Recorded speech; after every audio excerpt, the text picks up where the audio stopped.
Kia ora and welcome back to a new crazy location.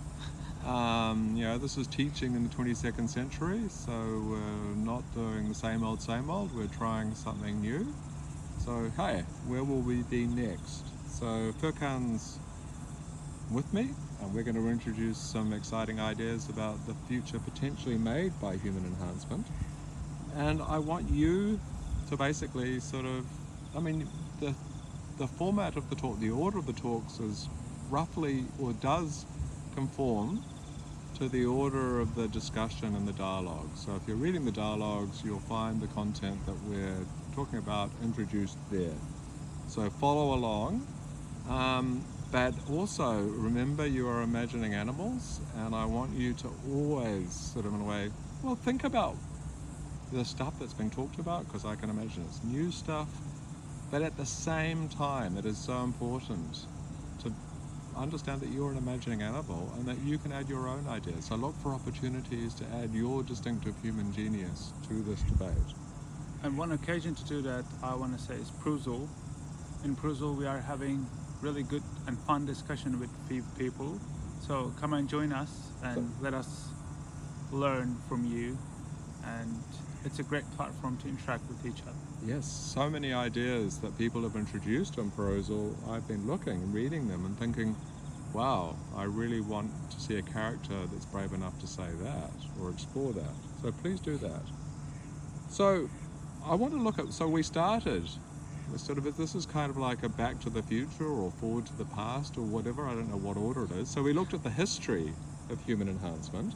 And we looked at this, human enhancement seems futuristic, it has a past, and that past comes in the form of eugenics, which is a famously bad idea, but many people have tried to resuscitate. It's an important idea to not forget, because you can't talk about human enhancement, changing humans, without an awareness of its past. But I want kind of now to take, it's almost going to be, head-swivelingly distorting, to look at the distant future, or maybe the distant future that's not so distant, that might be coming very soon. So this is going from basically managing human reproduction to the future explored by characters like Elon Musk and another person we'll talk about called Ray Kurzweil, who say that the future of humanity doesn't lie in managing the way we reproduce. It lies in finding new technologies and in adding them to our natures. So this is like, how do we become cooler?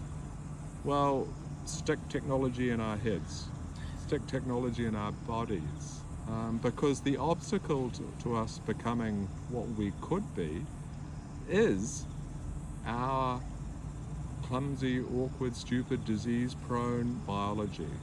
Once we can get rid of that, and there's a guy called Ray Kurzweil who we'll look at, he's very excited about a future in which we pass through this terrible biological phase of our existence, and then we actually get to a point where we become technology, and we're able to improve at the rate that digital technologies improve, which is really rapid. And by the way, computers may be frustrating.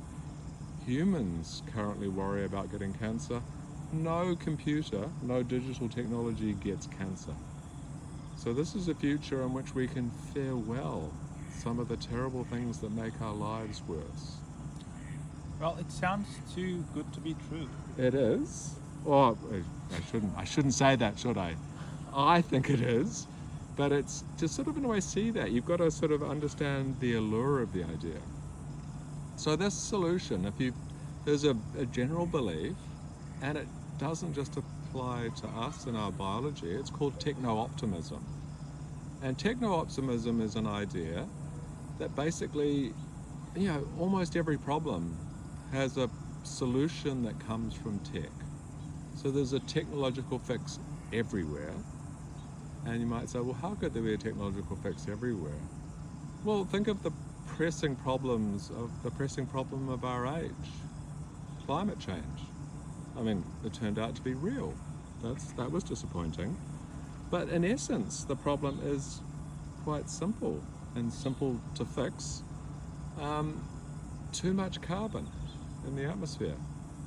How do we get rid of that? Well, design a tech that gets rid of it. And you can Hector-Optimus say, well, look, those technologies, it's actually quite an easy problem to fix. Too much carbon dioxide up there? Well, direct air conversion of carbon is one technology that has the potential to work. And once we develop that, well, we can literally press a button and solve the climate crisis. We'll just basically hoover up all the carbon, the excess carbon, and then switch the machine off, because we still need some carbon up there, and the problem will be fixed. So there's a technological solution, we just have to be brave enough to find it. And it's the same idea, applied to human biology, that, well, there are problems that we have, and that there are technological solutions for them. And so the problem of cancer, for example, we're all prone to cancer. Probably all of you know someone who might have had a bad, terrible experience with cancer. Well, cancer is just a problem of too many cells. And cells are quite easy to kill. Just got to invent the tech that kills all the bad ones. So, Or if you have neurological or mental problems, just get the Neuralink and yes, fix your problem. Yes. Every human problem on this techno-optimistic hope, you think, well, look, it turns into an easy problem if we just apply technology to it. So let's have a look at how we might do that in the next talk.